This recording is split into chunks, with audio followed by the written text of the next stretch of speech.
का लास्ट में समय लेंगे, जिससे हम लोग वाकिफ होंगे, एक दूसरे से बातचीत करेंगे हर एक विषयों पे।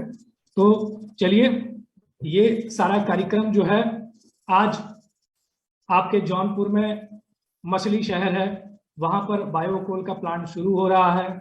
बायोकोल क्या होता है? बहुत सारे लोग सोचते हैं कि ये कोयला क्या चीज है, ये कहाँ से आता है, कैसे इस्तेमाल होता है, प्रदूषण में क्या इफेक्ट डालता है, इससे इकोनॉमी कैसे बढ़ती है, ये हमारे रोज की जिंदगी में कैसे इस्तेमाल होता है, ये सारे विषयों पे हम लोग चर्चा करेंगे। आज हमारे पास लैपटॉप है, मोबाइल है, ये सारी चीजें हैं, इलेक्ट्रॉनिक से संबंधित मैक्सिमम चीजें हैं जो कि कहीं ना कहीं कोयले पे आधारित हैं। उस कोयले को जब जलाया जाता है तो उस कोयले से निकलने वाली जो ऊर्जा होती है उससे कहीं ना कहीं थर्मल प्लांट चलता है, और भी ऐसे बेकरियों में इस्तेमाल होता है, खाना पकाने के लिए इस्तेमाल होता है। ये ऊर्जाएं जो हैं तमाम तरीके से हमारे बीच में इस्तेमाल की जाती हैं। तो जैसा मैंने कहा कि बिजली, तो बिजली का एक मुख्य जो स्रोत है पैदा करने का वो है कोयला। कोयला बहुत ही भारी मात्रा में इस्तेमाल किया जाता है, और जिससे एनटीपीसी के द्वारा हमारे घरों तक बिजली पहुंचती है, और उस बिजली के बिना हम नहीं रह सकते हैं। तो एक कहीं ना कहीं एक हमारी मजबूरी भी है बिजली को इस्तेमाल करना, हम उसके बिना रह नहीं सकते हैं, सीधी बात ये कही जाए। आज उस ऊर्जा को उत्पन्न करने के लिए जो कोयला लगता है, बड़े पैमाने पे उसकी खदानें हैं जिसे निकाला जा रहा है, प्रदूषण फैल रहा है। आज उसी का पर्याय, आज आपके नियर बाई जो मछली शहर है वहां उसका काम शुरू हो चुका है, और भी आने वाली तहसीलों में मेरे ख्याल से 1-2 महीने के अंदर आपको दिखने लगेगा। और ये जितनी संभावनाएं हैं रोजगार संबंधी, वो कहीं ना कहीं हम सारे लोगों को उसका लाभ मिलेगा, और कहीं ना कहीं स्वास्थ्य का भी लाभ मिलेगा। तो ये कोयला जो भारी मात्रा में इस्तेमाल हो रहा है, इसके लिए जो पैसा लगाया जा रहा है, कहीं ना कहीं इसको नेचुरली तौर पे एमसीएल ने एक सोचा बड़े पैमाने पे कि हम लोग सारे तहसील के लोग मिलके उन किसानों के लिए जहां से कच्चा माल आना है उनको 2 पैसा दें, और उनसे कच्चा माल लेकर और हम बायो कोयला बनाएं। तो बायो कोयला का ये जो विषय सर ने कई बार डिस्कशन किया होगा, बहुत सारे लोगों ने उसको देखा भी होगा, और ये जब अपॉर्चुनिटी हमें मिली है, और उस कोयले में इतना सारा जो बायो कोयला हम बनाने वाले हैं उसमें सल्फर और कार्बन डाइऑक्साइड, ये जो जितनी भी चीजें हैं कहीं ना कहीं ये हमारे एनवायरनमेंट को एक फायदा दे रही हैं। और जो कोयला हम लोग पारंपरिक इस्तेमाल कर रहे हैं उसमें बहुत सारा सल्फर होता है, ऐश कंटेंट होती है जो बॉटम ऐश होती है, और जो फ्लाई ऐश होती है। आज प्रदूषण से अनेकों बीमारियां फैल रही हैं, और कहीं ना कहीं उसको जाके हम कुछ प्रतिशत तक इसमें अपना सहयोग देंगे, और कोयले का उत्पादन हमारे किसानों के द्वारा उत्पन्न नेपियर ग्रास से किया जाएगा, जिसको खरीद बिक्री का भी पूरा सारा चीज ब्यौरा तैयार हो चुका है। आने वाले समय में मछली शहर में आप देखेंगे, और उस कोयले का इस्तेमाल हम लोग ऊर्जा के रूप में भी करेंगे, और कहीं ना कहीं बिजली पैदा करने के लिए एनटीपीसी को भी सप्लाई दिया जाएगा। और आजकल जो हम सिलेंडर इस्तेमाल कर रहे हैं, कहीं ना कहीं उसकी निर्भरता और उसकी कॉस्ट है उसको भी मिनिमाइज करने में ये कोयला बहुत हद तक कामयाब होगा, और बड़े पैमाने पे इसको उत्पन्न किया जाएगा। और मैं लक्ष्मी नाम से जो है उनको मैं चाहूंगा कि अनम्यूट करें ताकि बातों को अच्छे तरीके से रख पाए सर। और यहाँ पर ये काम इतना आसान नहीं था, इतना मुश्किल भी नहीं था, लेकिन कहीं ना कहीं जो आंदोलन की बात हमारे श्याम गोलब सर करते हैं कि इन सब कामों के लिए जो हम किसानों के लिए काम कर रहे हैं और जो आने वाली पीढ़ियों के लिए काम कर रहे हैं, कहीं ना कहीं इसमें हमें एक आंदोलन जैसा उतरना पड़ेगा, क्योंकि इस आंदोलन ने बहुत बहुत सारी चीजें बदली हैं।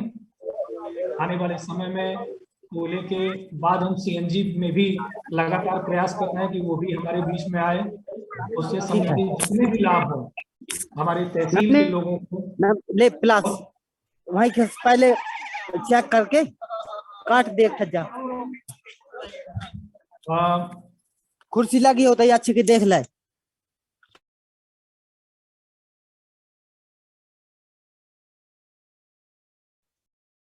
धन्यवाद सर। तो हम लोग विषय पे बात कर रहे थे कोयले की। तो कोयला कितने बड़े पैमाने पे इस्तेमाल होता है उसका अंदाजा इसी बात से लगाया जा सकता है कि आज हर जगह जो बिजली इस्तेमाल हो रही है कहीं ना कहीं वो कोयला जलाने से जो स्टीम बनती है वो टरबाइन घूमती है, तो वहां से बिजली हम लोग को मिल रही है।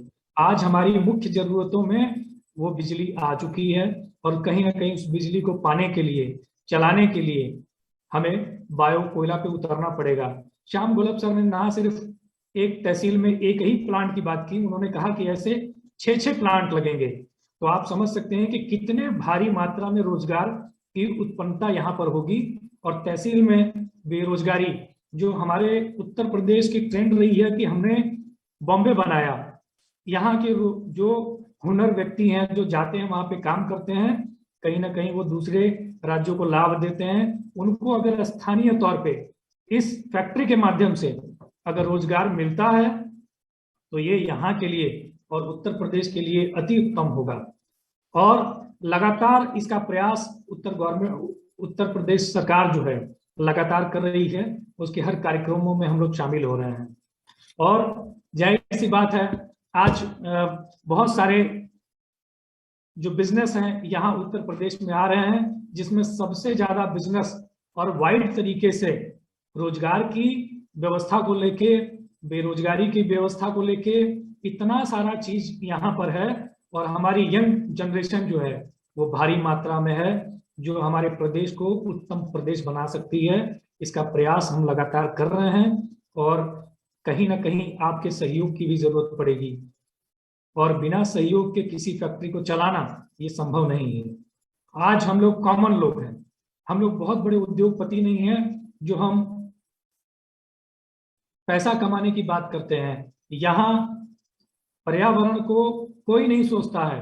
आज जितने भी उद्योगपति हैं ऐसे ऐसे धंधे को लगा के बैठे हैं जिससे पर्यावरण को कुछ भी हो जाए लेकिन उनका मुनाफा नहीं रुकना चाहिए। हमारे श्याम गोलब सर ने बहुत गंभीरता से इस विषय को लिया और मुझे आशा ही नहीं, बहुत उम्मीद है कि आने वाले समय में हम बहुत बड़ा परिवर्तन लाने वाले हैं।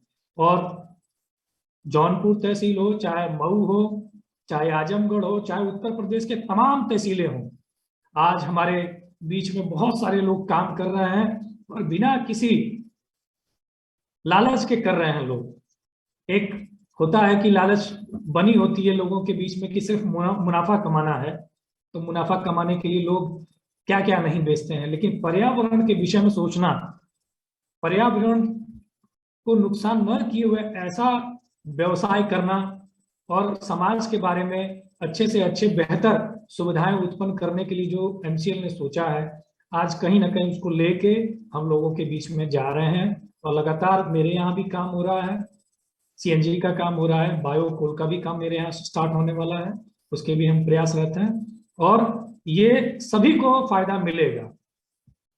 आते हैं कि ये हमसे कैसे संबंधित होगा। कोयले की बात करते हैं, सीएनजी की बात करते हैं, ये आम लोगों से संबंधित कैसे है? तो मैं बताना चाहूंगा कि आज जो फैक्ट्रियां हमारी लग रही हैं कहीं ना कहीं वो उस किसान से जुड़ी हुई फैक्ट्री हैं, वो एग्रीकल्चर आधारित है, कृषि आधारित रोजगार जो है ये उत्पन्न होने जा रहा है। और भारी मात्रा में नेपियर ग्रास जो किसानों द्वारा दिया जाएगा वो हमें इस्तेमाल करना है और उससे बायो कोल और बायो सीएनजी दोनों का निर्माण बहुत ही बड़ी मात्रा में करना है। और ये आने वाले समय में समाज को एक अच्छी और प्रतिष्ठा से रोजगार देने से लेकर स्वास्थ्य सुविधाओं तक का तमाम ताना बाना इसमें बुना गया है। आने वाले समय में आप धीरे धीरे जब देखेंगे कि इसमें रोजगार की उत्पन्नता और पर्यावरण और हमारे आर्थिक, सामाजिक और सारे विषयों को लेकर कहीं ना कहीं ये प्रोजेक्ट समाहित है। और लगातार हमारे संडीला के डॉक्टर शोएब सागर जी हैं, वो भी प्रयासरत हैं, बहुत ही उनका प्रयास रहा है और बहुत मेहनत कर रहे हैं। और सभी लोग इतने लगन से मेहनत कर रहे हैं कि कहीं ना कहीं हम उत्तर प्रदेश के हैं और उत्तर प्रदेश को कहीं ना कहीं उत्तम प्रदेश बनाने में आप सभी लोगों का सहयोग की उम्मीद भी यहाँ की जाती है।